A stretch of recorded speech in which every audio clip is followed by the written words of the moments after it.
grabbing you either under or over your arms, front and rear. Again, what we're doing is dangerous. If you work with a partner, be very, very careful. It's easy to hurt each other. But these techniques work well. Okay, from here, when somebody grabs, a lot of people, they just work on their defense here. We're going to now, I want you to move forward a little bit. I'm going to run into Gina. Nobody just grabs a hold of you. They grab you and they push you, or they grab you and they pull you. They're going to move you with some velocity. So just stand with your feet apart. As soon as I go in, she's going into a stance, dropping her feet apart and lowering her center of gravity. If I come underneath the arms in, let's do it again. I'm leaving a lot of my vulnerability there for her to take advantage of. I'm not really tying up any of her weapons. But from here, grab, she strikes to the ears, fingers to the eyes, stomp on the knee.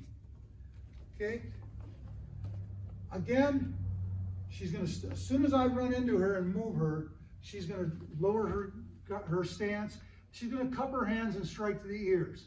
That's extremely painful, so be careful with that. Then she's going to find the eyes. There's no technique needed. Fingers or thumbs into the eyes and strike.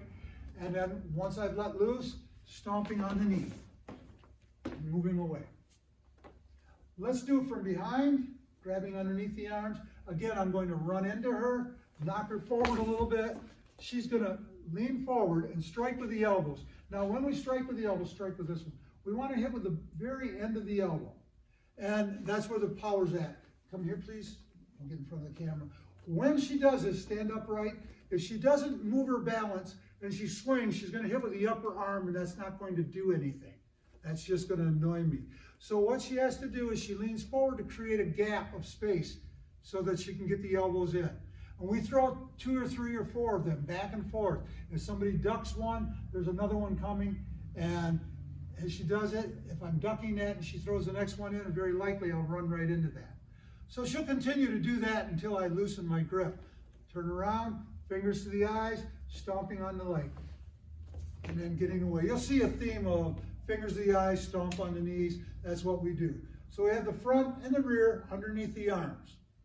Leaves your weapons very free. But what if somebody ties you up? One of the first things, step forward please. One of the first things we do is when somebody puts pressure on your arms, it takes practice. If I'm in front of her, her elbows will go to the front. If I'm behind her, her elbows will go behind her. And the reason for that is if I grab her and her elbows go forward, I'm pinning her hands right to my groin area. So and if I'm behind her and she moves her hands back, again, it's right at the groin area. As I come in, let's step forward a little bit. I'm going to bump her, move her off balance. She gets her stance out. She's going into that groin and reaching down and grabbing. Then from there, once I let loose, she's going to stand upright, finger palm to the face, and stomp on the knee. Okay, let's do it from the other side, please. Okay, from here, I come in at her, I knock her back, and then once she's free, finger attack the eyes, and stomp on the knee. The next is with her back to me. If I pin her arms, again, if I'm coming from behind, she feels that pressure. Her hands will go right there, and that pins the hands right where she wants them to be. She's going to stay there. She's going to have to step forward when I hit her to keep her balance. And then her hands are to the groin, strike, pull, turn around, palm attack in and kick to the knee.